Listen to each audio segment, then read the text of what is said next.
Bueno, buenas tardes a todas y a todas. Deciros en primer lugar, en nombre de la Asamblea Local de Izquierda Unida, pediros disculpas porque, como ya desde la noche de ayer empezamos a difundir, Alberto Garzón no ha podido estar hoy con nosotros, en concreto por comparecer ante una comisión extraordinaria que se ha convocado en el Congreso de los Diputados, el portavoz de Economía del Grupo de la Izquierda Plural, el Grupo de Izquierda Unida. Entonces, bueno, pues ha sido imposible realizar la jornada que tenía prevista aquí en Écija, porque aquí tenía prevista una serie de actividades que iban desde el acto este a también estaba previsto otras actividades en un instituto y con los medios de comunicación, incluso en barriadas y eso. Entonces, no obstante, nosotros nos gustaría que en próximas fechas pues podamos contar con Alberto Garzón aquí en el sitio. Nos planteamos la posibilidad de suspender el acto o de aprovechar la convocatoria para hablar de cuestiones muy importantes, aunque Garzón iba a hacer un discurso, digamos, más global. No quiere decir que los que estamos aquí no lo podamos hacer o no lo vamos a intentar. Por lo menos lo vamos a intentar. Deciros que está con nosotros, en este caso Carmen Chacón, que es miembro del Consejo Andaluz de Izquierda Unida, de la Dirección Andaluza de Izquierda Unida, y fundamentalmente se va a centrar, aparte de una visión general de las cosas, en un tema muy importante como es la reforma del sistema de pensiones, una de las cuestiones que está ahora mismo en las Cortes Generales, en el Congreso de los Diputados.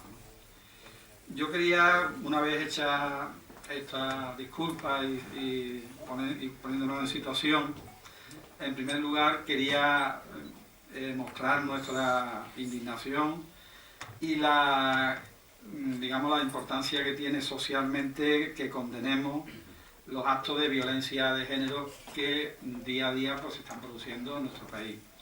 Recientemente una de las víctimas, en concreto Rosario Galvez, de Málaga, una mujer de 66 años, militante de nuestro partido, del Partido Comunista de Andalucía y de Izquierda Unida, ha sido la última víctima mortal, aunque el otro día hubo en Tomares también una mujer, profesora de instituto en este caso, que se ha salvado, pero que también fue víctima de un acto de violencia.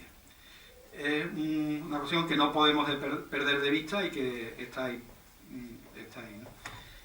Quiero, por supuesto, agradecer vuestra fidelidad, a pesar de que sabéis que Alberto pues, no está con nosotros, pues de que vengáis a esta charla, y agradecerle también la disponibilidad de Carmen Chacón, que ayer por la tarde pues pudimos engancharla y está con nosotros aquí en Écija, ¿no? Yo deciros que la actualidad de nuestro país, desgraciadamente, tiene muchas cosas de las que hablar, ¿no? Cosas más anecdóticas y cosas más de fondo, ¿no? Hay cosas que son muy importantes, pero con lo que está cayendo y con lo que lleva cayendo desde hace ya varios años, podemos darle la categoría de anecdótica.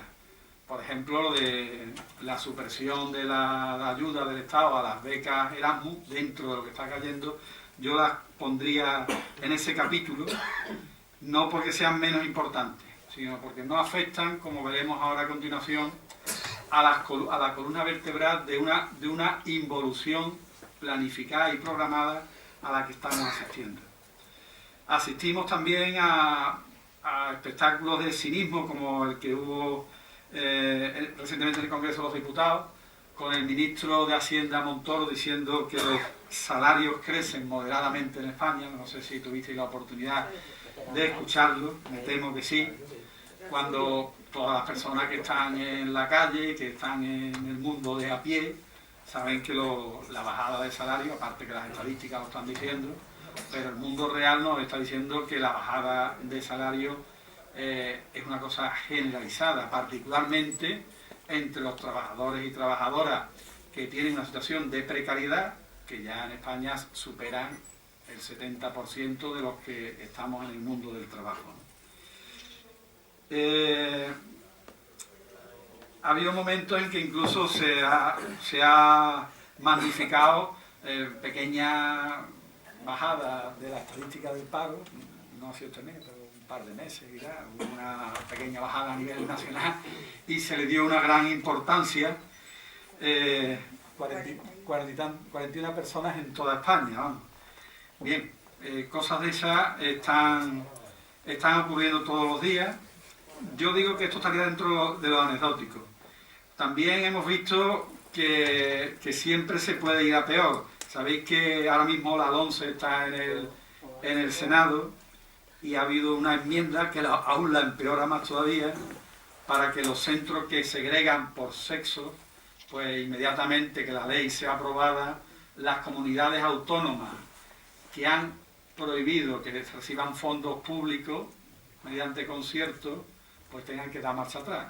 Esas comunidades son Andalucía, que es la más importante y la que más centros ha aportado esa línea de financiación, y Asturias, ¿no? Pero si esto daría para una crítica fortísima, y lo da, evidentemente, entendemos que lo que se está produciendo ahora mismo en este país es lo que en su día anunció una persona que no es cualquier cosa dentro del gobierno. Me estoy refiriendo al señor de Guindos, que es uno de los ministros más importantes de este gobierno, el hombre de los mercados en el gobierno, el que fue consejero delegado de Lehman Brothers, de una de las empresas bancarias que trajo consigo el inicio de la crisis en este país a nivel internacional, que dijo al principio, cuando entraron en el gobierno y empezamos a asistir a las primeras medidas antiobreras que hubo y antipopulares y tal, dijo, me acuerdo de aquella frase donde dijo: estamos haciendo ahora mismo lo urgente, después haremos lo importante. No sé si os acordáis de aquello. Y entonces entramos en el capítulo de lo importante. Lo importante son las medidas que, de forma planificada, el capitalismo en España, a través de sus representantes en el gobierno y a través del poder económico que tienen, están impulsando a lo largo de varios años, y particularmente desde la entrada del PP en el gobierno central, y que pretenden cambiar el panorama de la sociedad tal como la hemos conocido en los últimos años. Y dentro de los cambios importantes, y que harían que dentro de unos años pues la sociedad que viviéramos tuviera bastante poco que ver con la que hemos tenido hace unos años, pues está la reforma laboral. Evidentemente ha hecho que las cifras de paro se hayan aumentado, que se haya destruido el empleo estable, que la capacidad de los sindicatos y de los trabajadores en el mundo de la empresa haya caído en picado. Por tanto, permite lo que ayer el programa Salvado, del intermedio, pues decía, bueno, que la precariedad crece de forma cada vez más importante. La LOMCE, es decir, el cambio en el modelo educativo, un cambio de profundidad, que ya lo abordamos, si acordáis, en una charla recientemente, en el mes de octubre. La LOMCE, la Ley Orgánica de Medidas de Mejora de la Calidad Educativa, no es cualquier cosa, no es una cosa dirigida contra los maestros ni contra los profesores, es un cambio del modelo educativo dirigido a empeorar las condiciones de los que están peor, es decir, de los hijos de los trabajadores y las trabajadoras, para dificultar, para impedir su acceso a niveles universitarios, a determinados niveles que le permitan, entre comillas, emanciparse, es decir, salir de los niveles más bajos, más humildes de la sociedad, y llegar mediante la promoción del estudio a unos niveles, digamos, más medios, más intermedios en la sociedad. Lo que algunos decían, algunos compañeros míos me decían, es que yo antes me sentía de la clase media, ¿no? Bueno, pues eso Eso, que era una falacia, porque en la sociedad hay fundamentalmente dos clases, la clase trabajadora y la burguesía, y la alta burguesía ahora particularmente. Bueno, pues eso es uno de los grandes objetivos de esta ley. Esta ley va dirigida a que el sistema educativo que tengamos cuando se desarrolle completamente, si no conseguimos impedirlo, no tenga nada que ver con el sistema que hasta ahora estamos teniendo, que no quiere decir que sea el mejor de los sistemas, dicho sea de paso. Otra de las patas de esta involución es la vuelta atrás en los derechos de la mujer, la incorporación al mundo del trabajo, los derechos sobre su propio cuerpo, toda una serie de conquistas que pues han ido de unos terrenos, de unos espacios que se han ido consiguiendo y que mediante reformas legislativas, mediante la apartación del mundo del trabajo, mediante la desaparición de los mundos públicos, se está impulsando. Y otra de las grandes cuestiones es uno de los pilares que sostiene una sociedad donde haya cierto equilibrio social. Son las pensiones.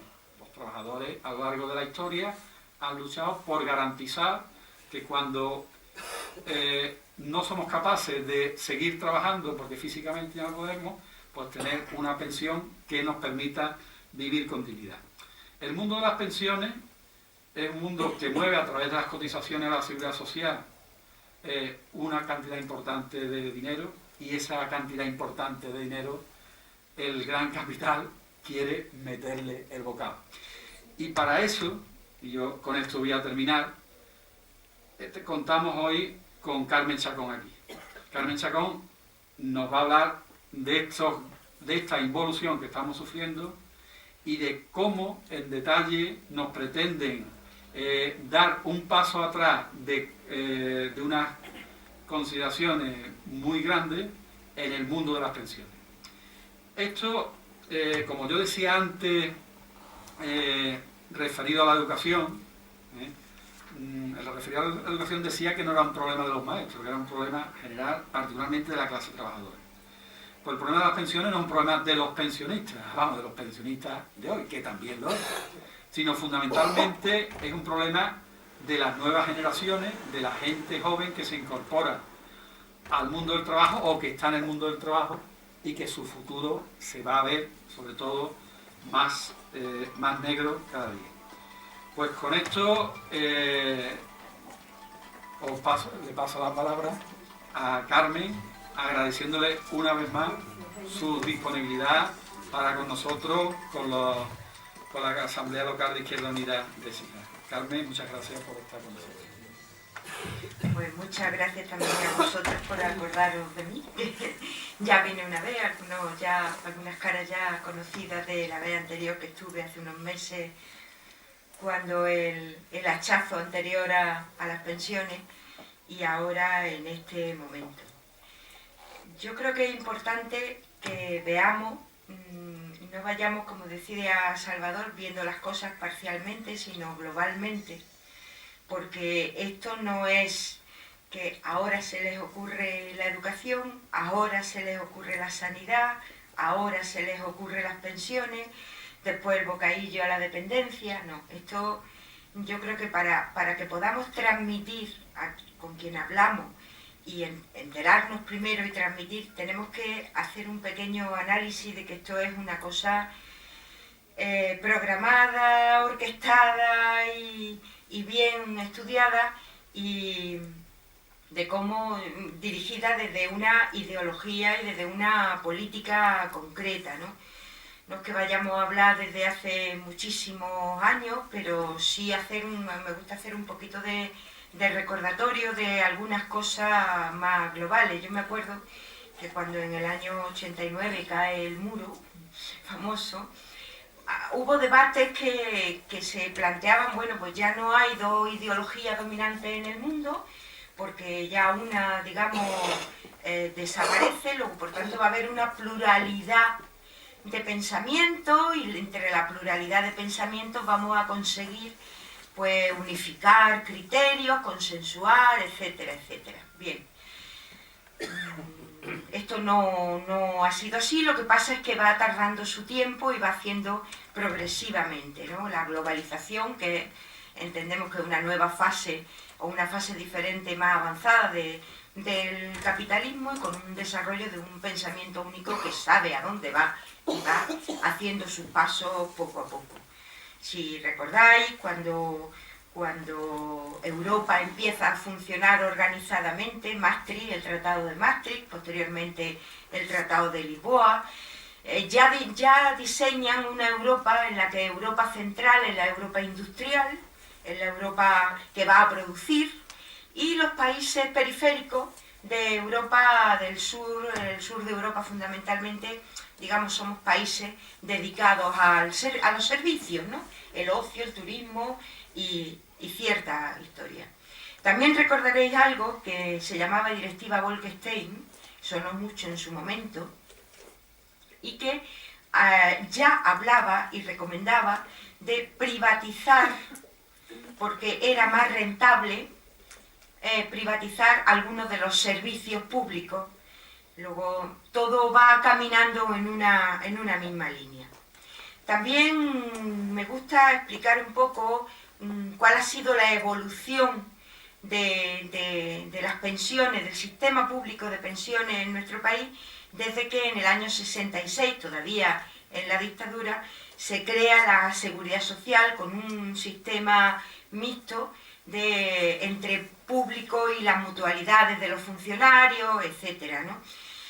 Y posteriormente, en el gobierno ya del PSOE, de Felipe González, en el año 85, modifica, se encuentra con una legislación que garantiza a tener derecho a una pensión de jubilación pública con una serie de características, y que los requisitos en aquel momento eran que para tener derecho a la pensión hacía falta un periodo mínimo de 10 años de cotización, y el cálculo de la pensión se hacía sobre los 2 últimos años de la vida laboral de la persona.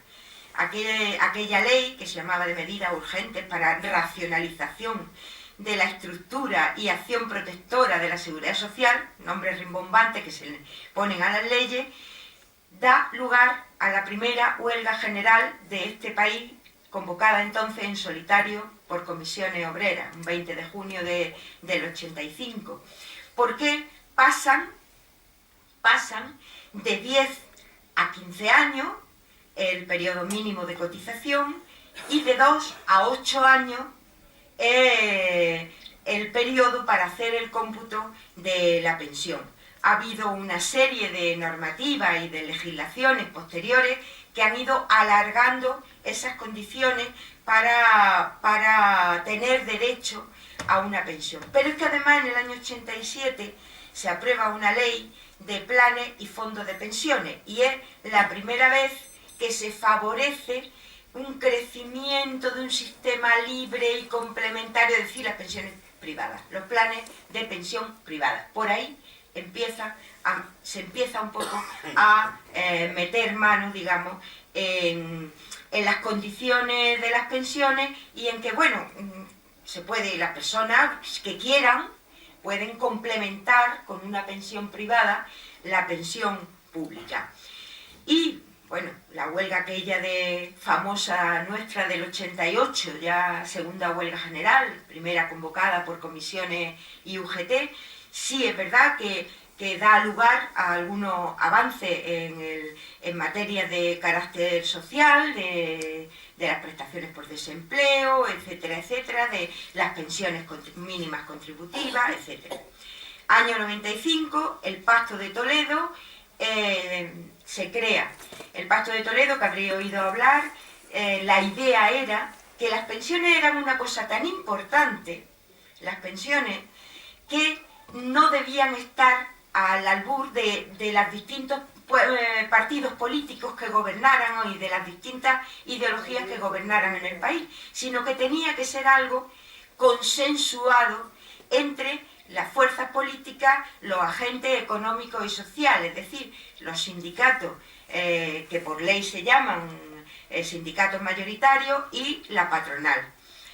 Ese pacto de Toledo, en principio entran los partidos políticos que había en aquel momento en el Parlamento, y posteriormente, bueno, pues en las distintas legislaturas, como ha habido más partidos en el Parlamento, todos. El pacto de Toledo siempre está todos los partidos políticos que tienen representación parlamentaria.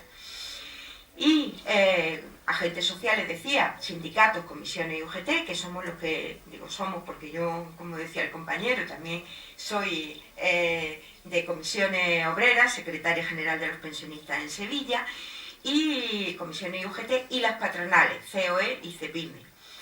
Luego hay una serie de fases en el Pacto de Toledo, y lo que vienen a hacer es una serie de recomendaciones al gobierno que posteriormente se han ido traduciendo en leyes, en las leyes que regulan las pensiones en este país, como es las principales, os digo, hay muchas.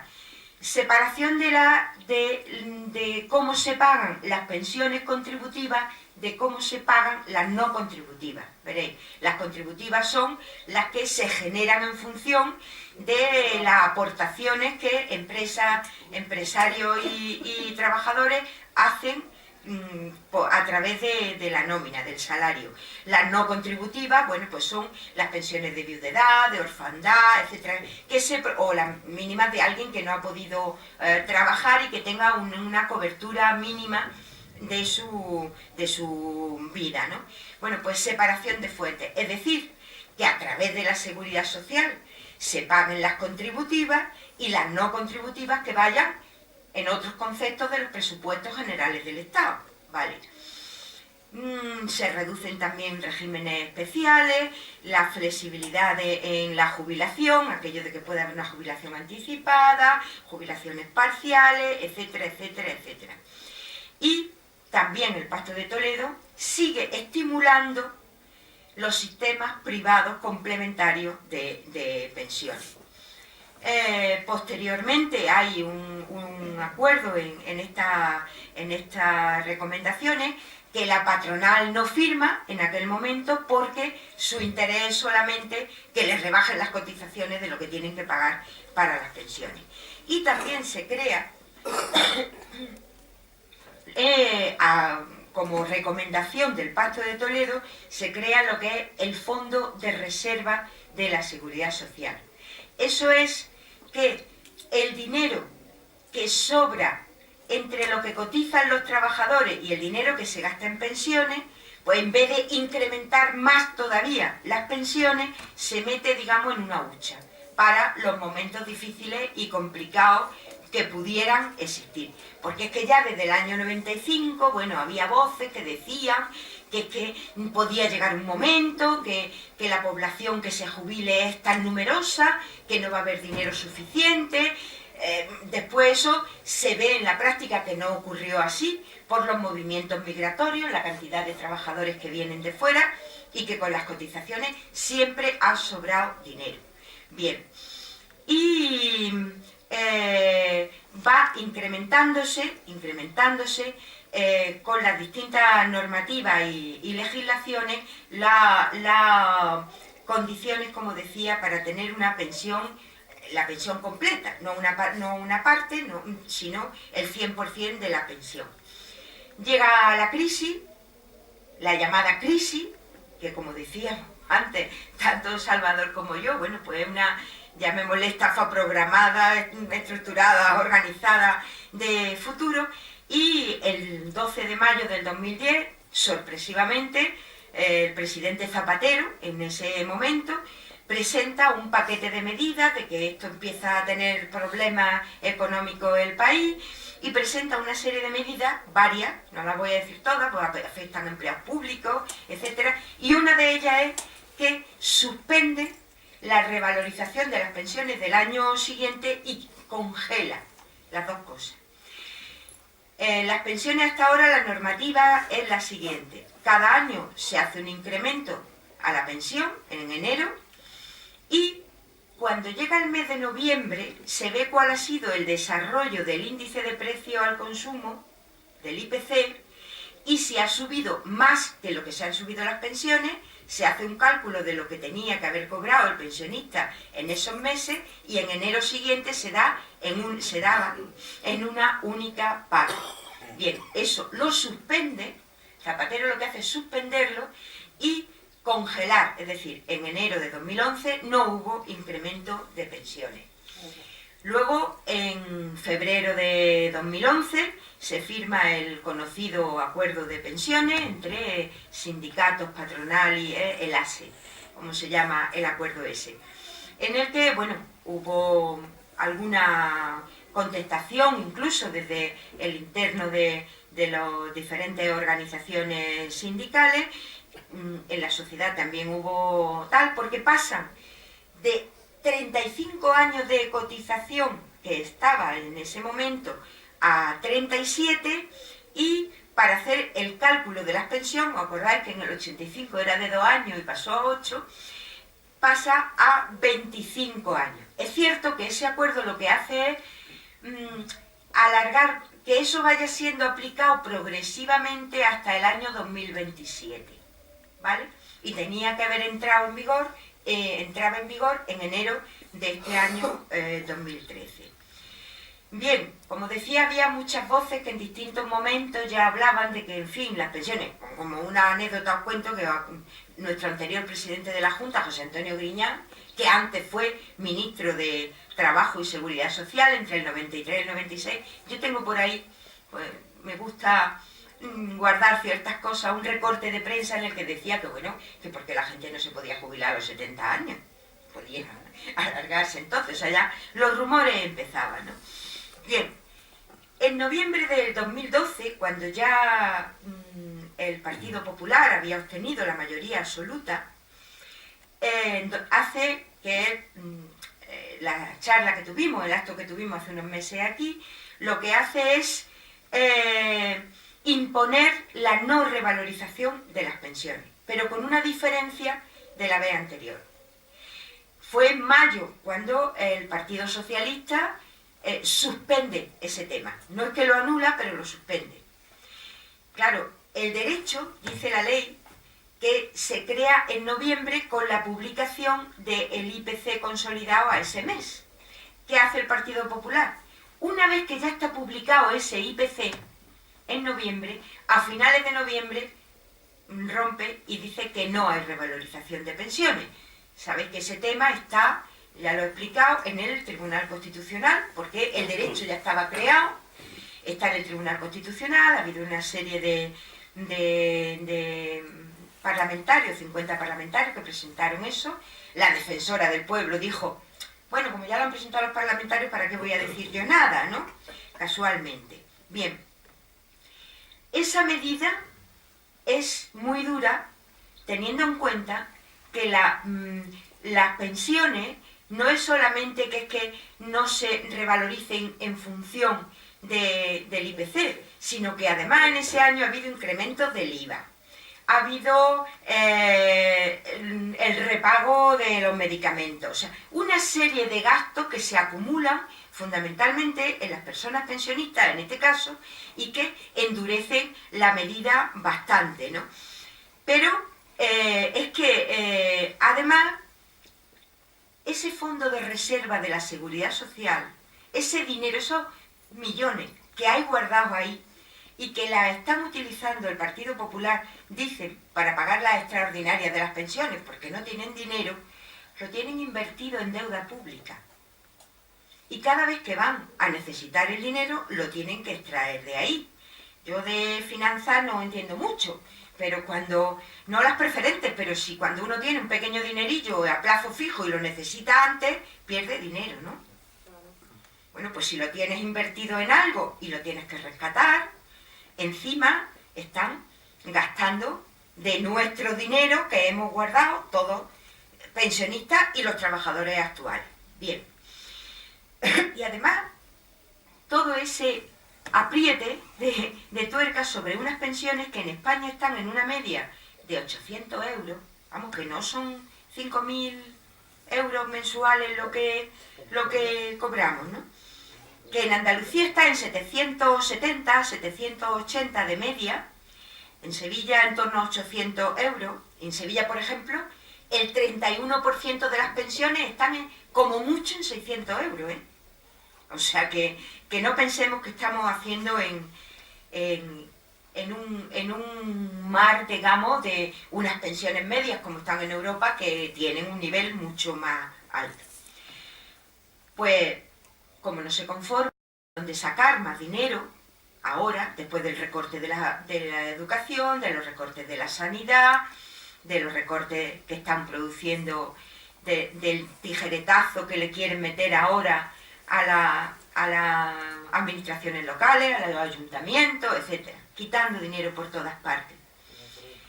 Pues de las pensiones, de eso que decían que bueno, que eso no se iba a tocar, etcétera, de todo lo público. ¿Para qué? Para privatizarlo todo. Pretenden que nos paguemos nuestras propias pensiones, o por lo menos que se la paguen la gente más joven, cuando no hay empleo. ¿Y cómo se las van a pagar? Es que en caso de que dijéramos, vale, vamos a pagarnos las pensiones, ¿cómo? Hay generaciones ya en este país que no van a tener derecho a una pensión digna, porque no van a tener 30 y tantos años de cotizaciones, porque no tienen trabajo ahora mismo. Pero en fin, en un principio, aparte de las declaraciones, ¿no?, que hizo el otro día el presidente Rajoy, no sé si lo escuchaste, y el sábado, por lo visto hubo no sé qué acto del Partido Popular en Córdoba, y lo que ha salido en la televisión es que ha dicho: somos el único partido que garantiza lo público, garantiza la educación pública, la sanidad pública. Sí, pero mire usted, como beneficencia, yo me acuerdo cuando yo era pequeña, cuando yo era chica, hace unos cuantos años, la escuela pública no tenía, en fin, experiencia tengo, que además soy maestra, ¿no? La escuela pública era el rejú de la familia, digamos, ¿no? Y quieren volver a que haya escuela pública, pero de aquella manera, a que haya sanidad pública, pero de aquella manera, vamos, tan de aquella manera que yo todavía me acuerdo de las antiguas casas de socorro, o sea, que para que vayan los pobres. Dicho así, parece muy demagógico, pero es la realidad. Pero es que además se sigue pronunciando organismos, se siguen pronunciando instituciones, casi todas con los intereses privatizadores. Páguese usted la educación si puede, páguese usted la sanidad si puede, páguese usted la dependencia si puede, y lo mismo con las pensiones, ¿no? Hay unas declaraciones del Instituto de Estudios Fiscales, que es un organismo del Ministerio de Hacienda, que dice que no solamente hay que endurecer el poder tener una pensión digna, sino que es que además las actuales pensiones deberían reducirse entre un 22 y un 45%, o sea, tal, ¿no? Y prácticamente en función de la expectativa de vida, es decir, pues, yo creo que van a querer que hagamos coincidir el final de la vida laboral pues con el final de la vida biológica, o sea, muérase, ¿no? Sea usted buena gente, como decía el ministro ese japonés que ha dicho que es que vivís mucho tiempo, deberíais moriros antes, ¿no? Bien, el gobierno ha hecho ahora dos medidas diferentes, y la gravedad de estas medidas no solamente es ya para el tema de los pensionistas actuales. La gravedad es que es para los pensionistas actuales y para los futuros pensionistas. Ahora ya tocan a todo el mundo. No solamente al dinero que cobramos los pensionistas actuales, sino a la posibilidad y al dinero que van a tener y a la jubilación que van a tener los pensionistas futuros que se vayan jubilando a partir de 2019. Por una parte, el factor de sostenibilidad, y por otra parte, el índice de revalorización de las pensiones. El factor de sostenibilidad es cómo se va a calcular la pensión para los futuros pensionistas y cómo se va a calcular en función de la expectativa de vida que tenga a partir de los 67 años, ¿vale? Entonces, pues cogen estadísticas y vamos a ver, pues si usted va a vivir hasta no sé cuántos, muchos años, pues entonces le aplico un índice que lo que hace es que reduce la pensión. Si yo estoy ganando 1.500 euros y claro, por el cómputo de los años que llevo trabajado y tal, me correspondería una pensión de 1.500 euros, no, porque usted va a vivir mucho. se hace un cálculo de una fórmula un poquito especial y entonces en vez de 1500, pues es que usted va a vivir mucho tiempo, pues 1200 y así aguanta usted el resto de su vida, ¿no? Por poner un ejemplo, en función de cómo evolucione. Lo que pasa es que no tienen, y es la media de la expectativa de vida. Pero claro, la media de la expectativa de vida no tiene en cuenta que los barrios céntricos de una ciudad no tienen la misma expectativa de vida que los barrios obreros. Porque la vida, el desarrollo de su vida, de su trabajo, de las condiciones en las que ha vivido, no son las mismas.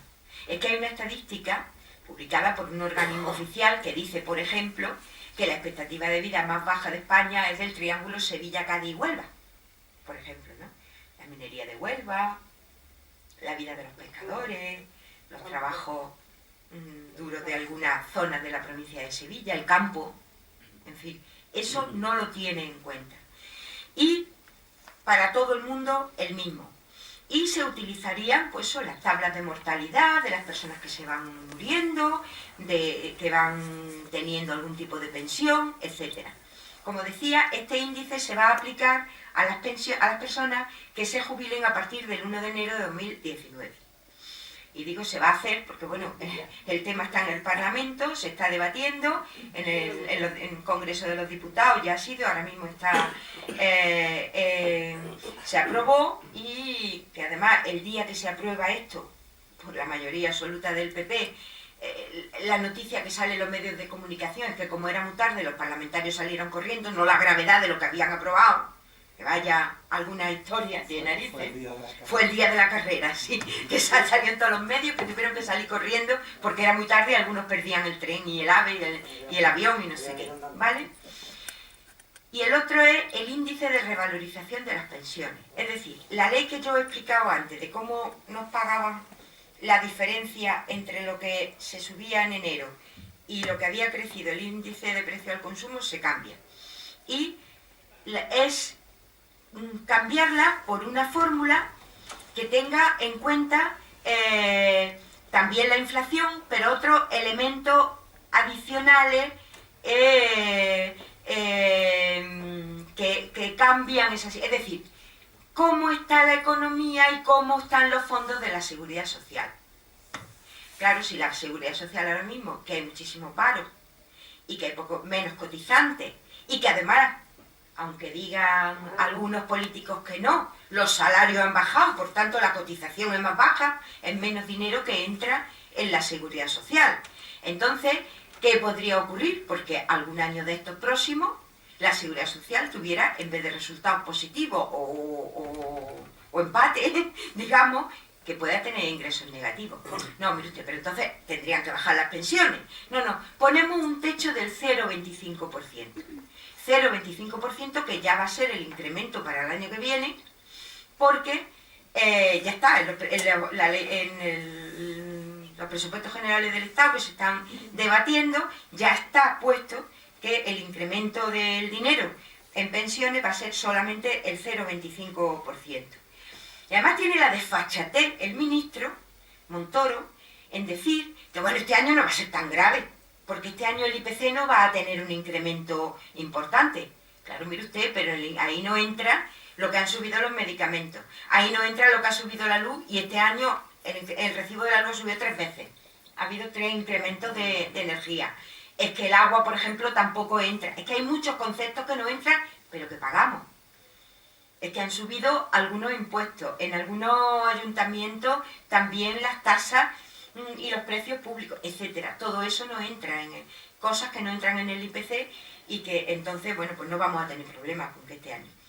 Pero claro, han pensado, en algún momento la economía española puede ir bien y resulta que entonces habría que subir mucho las pensiones. No, se pone un techo también. El techo sería el incremento del IPC más un 0,25. O sea, vamos a ingresar en pensiones lo que sirve para gastar, poco más, tampoco vayamos a tener mucho. Esto sí ya empieza, como digo, a aplicarse el 1 de enero del 2014, o sea, el año que viene. ¿Qué efectos produce en eso? Mirad, si se ponen en marcha, la pérdida de poder adquisitivo de las pensiones estaría, dependiendo de algunas variables, dependiendo de eso, de que lo que suban los precios, de lo que nos incrementen la luz o el agua o algo, entre un 14,8 y un 28,3% en los próximos 15 años, de pérdida, de pérdida. Por ejemplo, un pensionista, una pensión de 1.000 euros, con este sistema actual, pues dentro de 10 años cobraría 1.219. Con la fórmula que plantea el gobierno, pues cobraría 1.025 euros. O sea, en 15 años subirían 25 euros las pensiones de 1.000 euros. ¿Vale? Importante. El propio gobierno reconoce que esto es para ahorrar dinero y que dejarían de percibir en unos 9 años 33.000 millones de euros se ahorrarían en pago de pensiones. Hay un estudio de comisiones obreras que dice que no son 33.000 millones, sino sería entre 71.000 y 84.000 millones de euros, lo que se gastaría el gobierno en pensiones, ¿vale? Pero es que además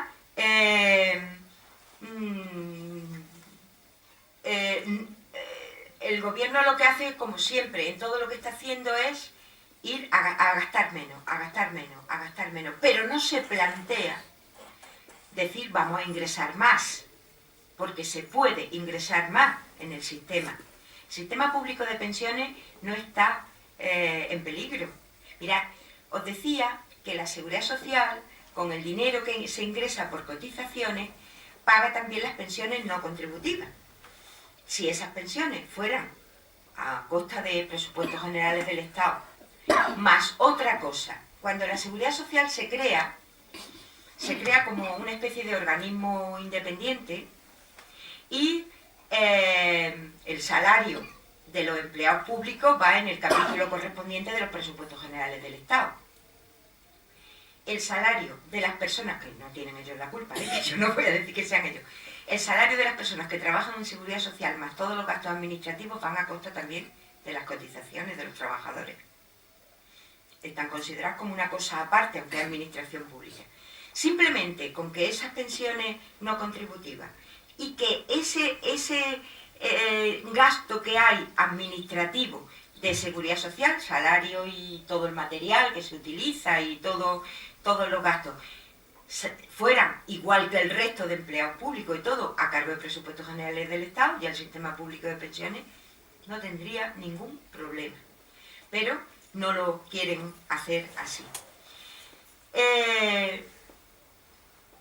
Yo os cuento, tanto por Izquierda Unida como por Comisiones Obreras, en Comisiones Obreras se han hecho una serie de propuestas alternativas que demuestran que no hace falta que se recorten gastos, sino que simplemente se aumenten y se, incentiven los ingresos en ese sistema público de pensiones.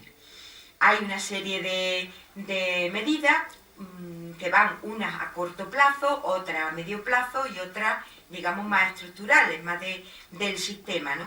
Y ese objetivo es, pues, ayudar ahora mismo a esta situación que existe ahora mismo en el sistema público de pensiones y también a mejorar no solamente las pensiones, sino todo el funcionamiento de la seguridad social para que sea sostenible. La medida que se pueden proponer de aplicación inmediata sería un incremento de los tipos de cotización,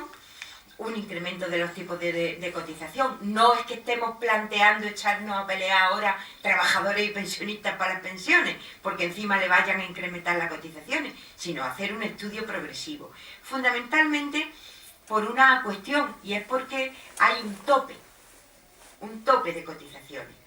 Yo no me acuerdo exactamente la cuantía, pero cotiza lo mismo un trabajador que gane 2.000 y pico euros al mes que alguien que gane 5.000 euros al mes.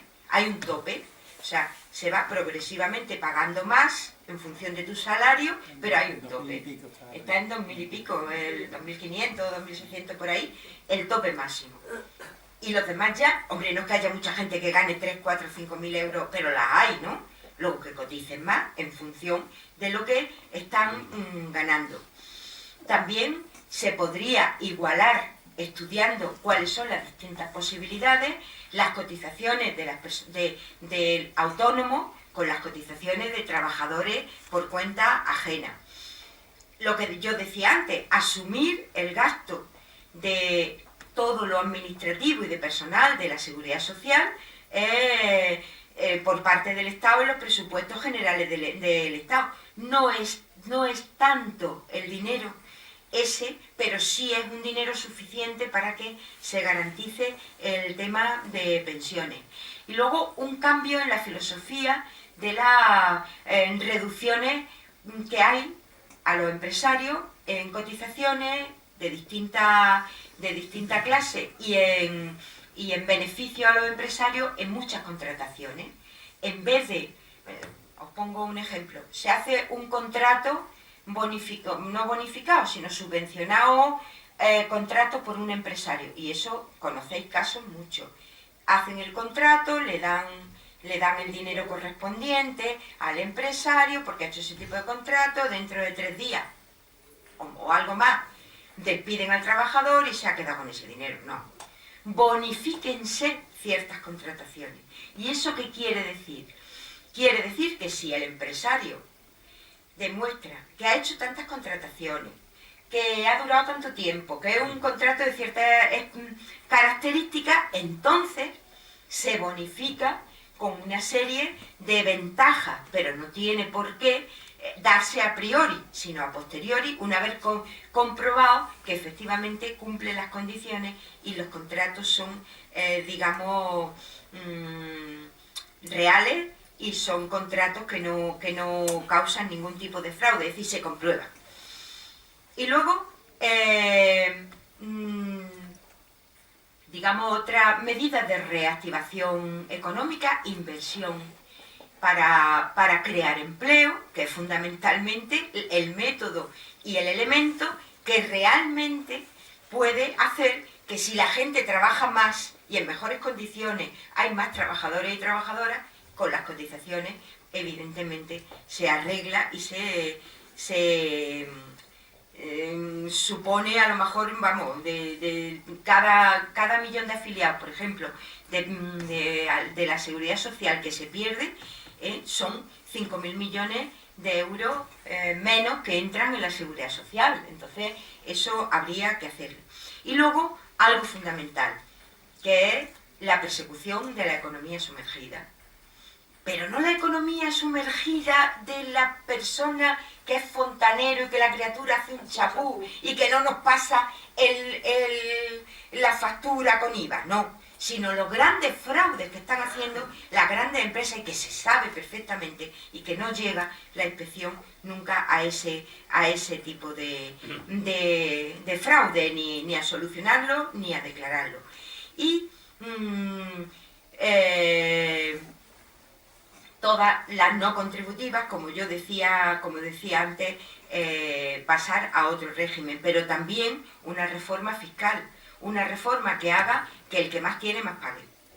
Y que eso ahora, quien tenemos una pensión o tiene un salario, desde luego difícil que defraude. Pero sin embargo sabemos perfectamente que las grandes fortunas están defraudando. Yo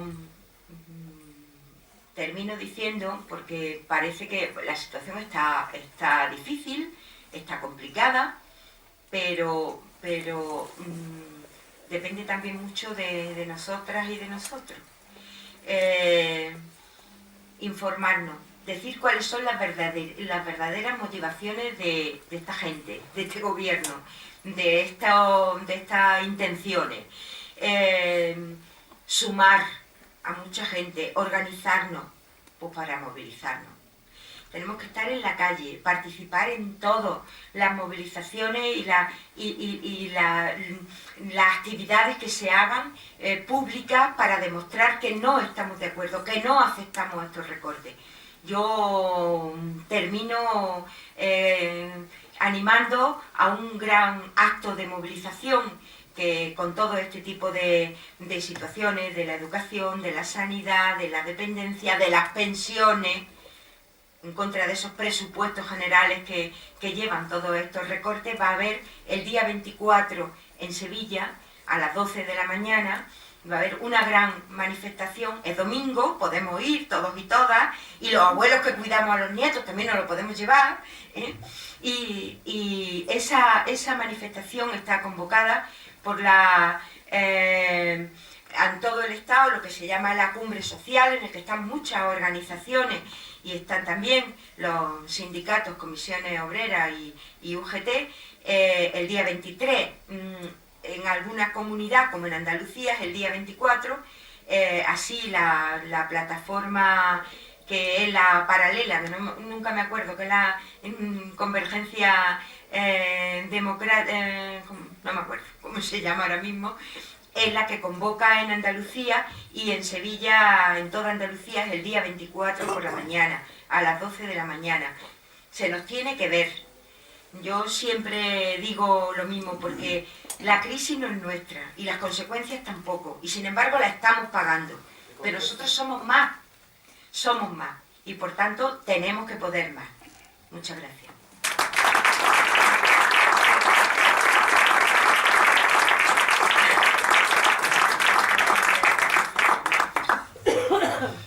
Bueno, pues ahora, si queréis pedir la palabra. Yo le voy a hacer la primera. Vamos a hacer un turno. Y yo el segundo. Vamos a ver. Espera un momento. Está Valle. ¿Quién más? Tony. Está Pepe. ¿Y quién más? Ah.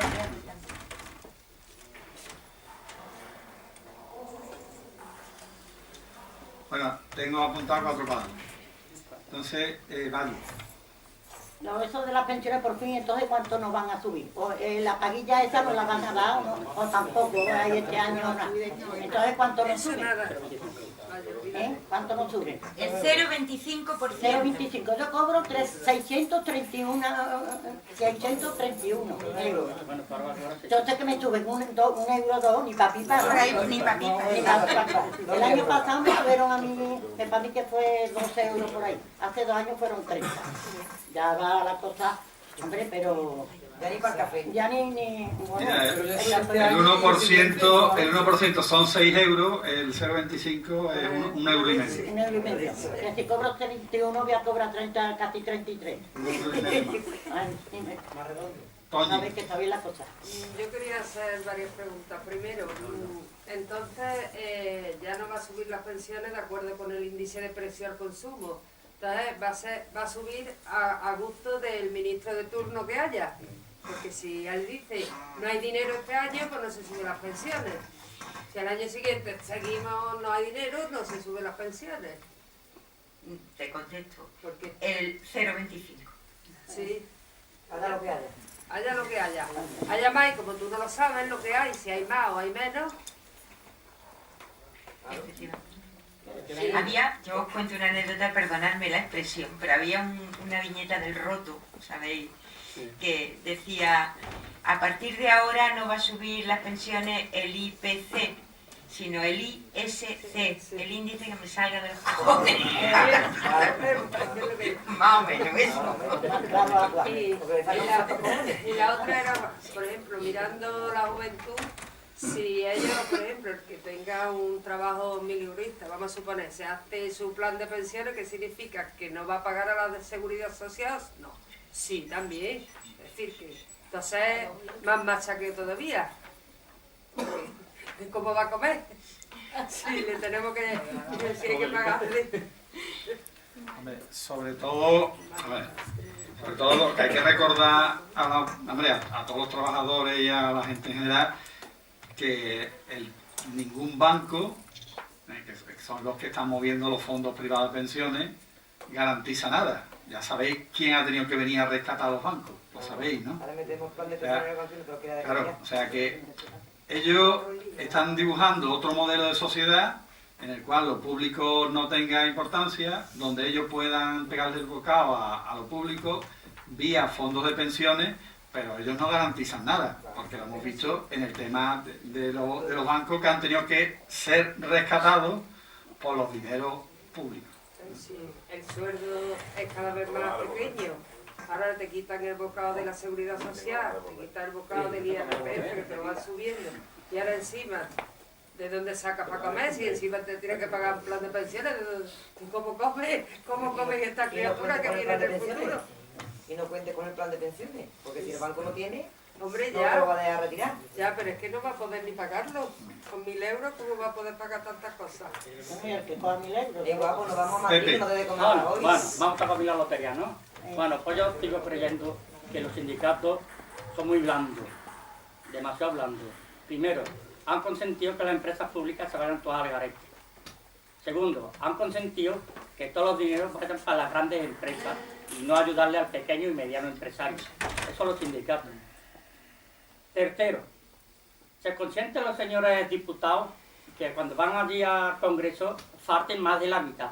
A esos señores hay que sancionarlos con un año de sueldo de ellos por no ir allí a remitirlo a darle a la gallina. Tercero, también hay que darle a estos señores 400 euros al mes que coman. A ver lo que harían ellos con esos 400 euros, como muchas familias hay, incluso teniendo 350 euros. Yo sigo diciendo, los sindicatos son muy endebles. No son capaces de decirle al gobierno hasta aquí hemos llegado y las empresas públicas no hay que desmantelar más ninguna, al revés. Crear más empresas públicas que son las que dan trabajo al trabajador. Hay muchos paros, muchos. Pero las grandes empresas se llevan los dineros, las cogen, al año, a los 2 años, 5 años, quiebran. Los trabajadores a la calle. La empresa pública no. La empresa pública se mantiene, porque el gobierno, cuando la pasa de una empresa pública a la privada, le suelta el dinero. Pues ese dinero que lo va a soltar a la otra empresa que solo dé a la pública. ¿Eso es o no es? Y los sindicatos más peñas. Claro. Sí, bueno, como tú veas, vamos a ver. Bueno, vamos, ¿quieres contestar? Bueno, yo hombre, lo que quiero decirle a Pepe, que no nos equivoquemos en los tiros. Los tiros tienen que ser contra el capitalismo. A ver, yo voy contra el capitalismo. Vale, no voy, no, lo que digo es que no nos el sindicato equivoquemos tiene que ser más fuerte. a dónde disparamos. No. Porque si empezamos a disparar contra elementos secundarios, que podemos tener una opinión coincidente o no coincidente, pues nos equivocamos. Porque esto que decía yo al principio, y que no es un capítulo por parte, sino un capítulo global, reforma laboral, un cambio en el sistema educativo, un cambio en el sistema de pensiones, una vuelta de la mujer a su casa, quitarle los poderes a los ayuntamientos. Eso lo diseñan gente alrededor de una mesa en función del interés privado, que es el del gran capital. Entonces, decía la campaña cuando empezó la crisis, decía Izquierda Unida, ¿cómo era el lema? El culpable es el capitalismo, me parece que era... No nos equivoquemos de culpable. Nosotros podemos pensar, los sindicatos pueden ser más duros, más blandos, más radicales, menos radicales, pero los sindicatos fundamentalmente somos nosotros. Fueron creados por los trabajadores y responden a cómo es la clase trabajadora. La clase trabajadora lo está pasando muy mal. Lo sabéis, lo sabemos. Entonces, la clase obrera lo pasa mal y los sindicatos, como reflejo de cómo está la clase trabajadora, muchas veces lo que luchan es por mantener lo que hay. Entonces, yo lo que digo es que no nos equivoquemos de objetivo. O sea, de a quién le disparamos, ¿no? Disparamos al gobierno, hombre. No. Y después hay otro elemento también que tú has planteado y que ideológicamente es muy importante situarlo. Nosotros, como fuerza de izquierda y como gente de izquierda, nosotros luchamos por la superación de las clases, por acabar con las clases sociales. Alguien decía que debemos luchar por acabar con una sociedad de clases y de reuniones, decía alguien, había que luchar por una sociedad sin clase y sin reuniones. Pero hay un mensaje del sistema de que el culpable no es el capitalismo, sino que el culpable es la política. Y ese camino nos lleva a un mal recorrido y sobre todo a un mal destino. Porque la eliminación de la política es la no política. Y los que tenemos algunos años sabemos qué es la no política en este país, es el fascismo. ¿Vale? En el fascismo se decía que no había política, pero claro que había política, era la política de una dictadura. Entonces tenemos que criticar lo que sea criticable de las fuerzas políticas, de las fuerzas sindicales, de las fuerzas... Pero no caigamos en la tabla rasa de la no política y del descrédito de la política. Porque el descrédito de la política lleva a la desmovilización de la clase trabajadora. Y la clase trabajadora tiene varios instrumentos de lucha. Una es la movilización, la lucha sindical, pero también la lucha política. Y dentro de la lucha política está la lucha electoral. ¿Vale? Hay gente que tiene muy claro que su voto también es un instrumento de lucha. Si nosotros desprestigiamos la política, pues entonces nuestros compañeros trabajadores que están bombardeando continuamente por un sistema que tiene unos medios muy poderosos de comunicación, pues no ven que su voto también es un instrumento político muy importante para cambiar las cosas o para que las cosas vayan por un camino o por otro. Eso es lo que yo quiero decir. No, yo solamente incidir un poco en lo que decía Salvador. Decía, es que los sindicatos somos los trabajadores y las trabajadoras. Es una organización de trabajadores y trabajadoras, ¿eh? Los sindicatos no es un ente abstracto que hay ahí y que además consiguen. Yo me acuerdo hace muchos años, cuando el sindicato de enseñanza, en algunas movilizaciones, estaba la Consejería de Educación, estaba entonces en República Argentina. Y cuando estábamos, hace años ya, sí, y me acuerdo que en alguna reunión con la consejería, con que entonces era el director general de personal, se llamaba el Vázquez Medel. Está muchos años. Que estuvo muchos años. Y decía, ¿y esto que me estáis planteando? A ver que mire por la ventana, a ver quién os apoya. Si no estamos en la calle, la dirección de ningún sindicato ni de ninguna organización va a conseguir nada si no tiene apoyo. Por tanto, es fundamental que cuando haya algún tipo de movilización, de concienciación de la gente, de que estemos, porque además es que aquel señor era bastante chulo y hacía eso. ¿Quién os apoya? Y efectivamente, la calle entonces en aquella movida estaba así, de gente manifestándonos a la vez. Es fundamental, porque no hay fuerza si no tienes a una mayoría detrás de gente. Ahora la fuerza la tiene el Partido Popular porque la gente ha votado al Partido Popular mayoritariamente. Y entonces en el Parlamento tiene lo que tiene. Y por eso también decía Salvador que es complicado decir que los políticos, eso es lo que nos están metiendo los medios. Seamos un poquito... Miremos la televisión un poquito de aquella manera, ¿eh? Porque todo lo que nos están diciendo es que los políticos, la política... No, mire usted, todo el mundo no es igual, ¿eh? Todo el mundo no es igual. Porque están haciendo cosas, que están permitiendo cosas que les interesa para modificar a la gente, o a la más o menos o poca, o mucha gente que se mueve. Y le están pagando, por ejemplo, a la Iglesia para que publique un libro que se llama Casada y Sumisa. ¡Horrible! Para que vuelva otra vez las mujeres a estar bajo un mandato. Luego, ir parcializando la sociedad para que no estén unidos y para que haya poca fuerza. Esas son las cosas que tenemos que denunciar en la calle. Hay un tema, a mí, sabéis que una de mis pasiones es las matemáticas, ¿no? Sí. Bueno, pues resulta, vamos, ahora mismo han salido los datos de las personas más ricas de, no sé si de España o de Europa. Uno de ellos es el de Sara, me parece. Y han salido las estadísticas que tiene un patrimonio, aparte del que tiene su esposa, que fallecido, su hija, y eso. Creo que eran 30 y tantos... 40.000 millones. Fijaros que el golpe que se va a dar contra la...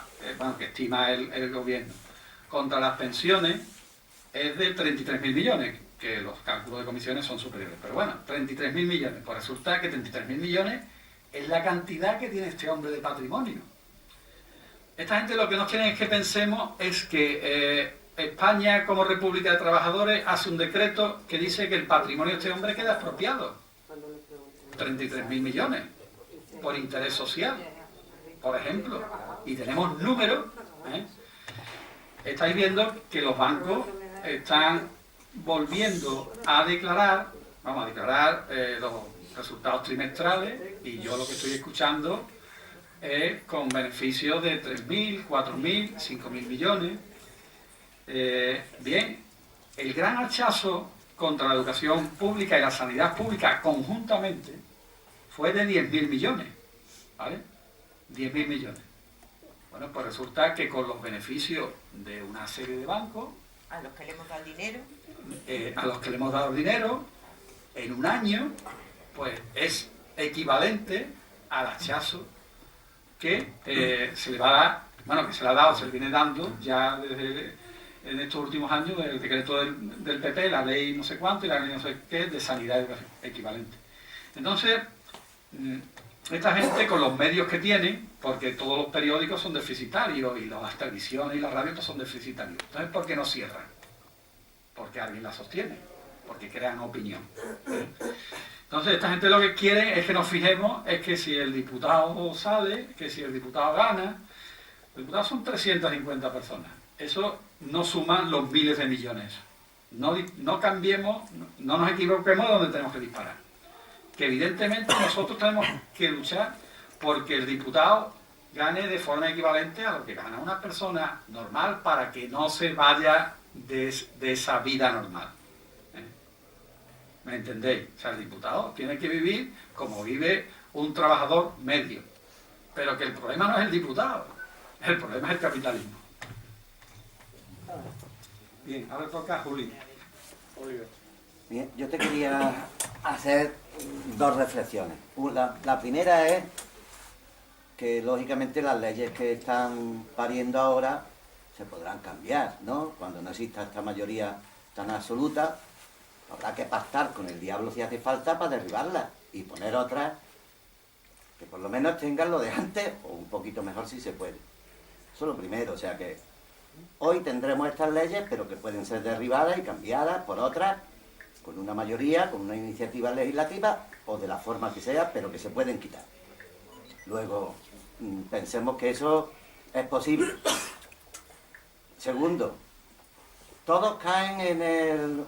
a todos os oigo siempre caer en el debate de que si la base de población trabajadora no va a haber suficiente para los años futuros de las pensiones. Y yo siempre me pregunto, ¿por qué es esto así de que cada vez hay menos trabajadores, menos aportaciones a la seguridad social y por tanto las pensiones están en peligro? Yo digo que no. Yo digo que las pensiones no deben de estar en peligro jamás. Ni que haya un solo trabajador como si hay 200 millones. ¿Por qué? Porque las pensiones es un derecho que se gana el trabajador. Que si está reconocido así, si es que está reconocido así por nuestra Constitución, porque si no está reconocido ese derecho me voy a una pensión privada, pero si está reconocido tendrá que salir no solamente las migajas de los pagos de los funcionarios y de los pagos de ese fondo de pensiones, tendrá que salir absolutamente todas las pensiones, ya sea del IVA, del no IVA o del venía, ¿entiendes? O sea que yo pienso que las pensiones debemos ya de entrar en un discurso de su garantía total a través de los presupuestos, no que caemos siempre en el debate de decir que las pensiones es que no se garantizan porque cada vez hay menos trabajadores. No, de donde sea de los impuestos tendrán que salir luego 100% garantizadas. No más. Yo comparto lo que estás diciendo. Sí, o sea, pero no oigo... No, verás, quien dice que no hay suficiente garantía de las pensiones no somos nosotros. Pero son es que ellos. todos caéis en el debate. Todos pero- caían en el debate de debatir si va a haber, si no va a haber. Es que me da igual. Pues en ese cambio legislativo que dicen, habrá Ese- que garantizar que el sistema, primero que el sistema tiene que ser público, que garantice una sustitución digna del salario que estás recibiendo por el dinero que recibas después de estar trabajando, por supuesto, y que no tenga esas posibilidades por razones tal, digo, posibilidades porque no haya trabajado, porque no tal, que tenga una cobertura digna, efectivamente, digna. Y luego después, la garantía, lo fundamental es la garantía de esa pensión. Yo comparto contigo lo que dices. Y este sistema, hasta ahora la ha garantizado, lo puede seguir garantizando, que es lo que estamos diciendo, que lo puede seguir garantizando, pero más allá está lo otro que estás planteando, que si no, a base de impuestos. No pasa nada. Es que esa caja cerrada ahí de la seguridad social en la que todos nos metemos en el debate ese, que rompa usted la cara de la seguridad social y de los fondos del ahorro y de lo que sea. Que si eso, ¿para qué quiero yo tener un ahorro si me hace falta? Lo tendré que sacar de los impuestos cada vez que me haga falta pensiones. Y no tener ahí que si esos fondos, que si ahora los han invertido en deuda pública para que haya menos déficit. En fin, las jugarretas que se llevan todos los gobiernos para que le salgan o mejor sus números, ¿no? Muy bien. Antonio y Enrique, y con ello terminamos. Sí, vamos, yo una reflexión igual que el compañero, ¿no? Es decir, cuando se habla en esta propia situación que hay ahora mismo, habría que tener en cuenta también de la propia situación que tiene la clase trabajadora en los centros de trabajo, ¿no? Sí, que la mayoría de los centros de trabajo, las condiciones económicas que se tenían hace 4 años, pues están aproximadamente en un 30, un 40% menos de lo que de alguna forma hace 5 años se ganaba, ¿no? Y esa situación no solamente se da en cuestión salarial, sino también en cuestiones de jornada. Es decir, menos salario, pero además más jornada. Y con una precariedad que se ha ido a esa situación, que se está cambiando fundamentalmente trabajo fijo por trabajo precario.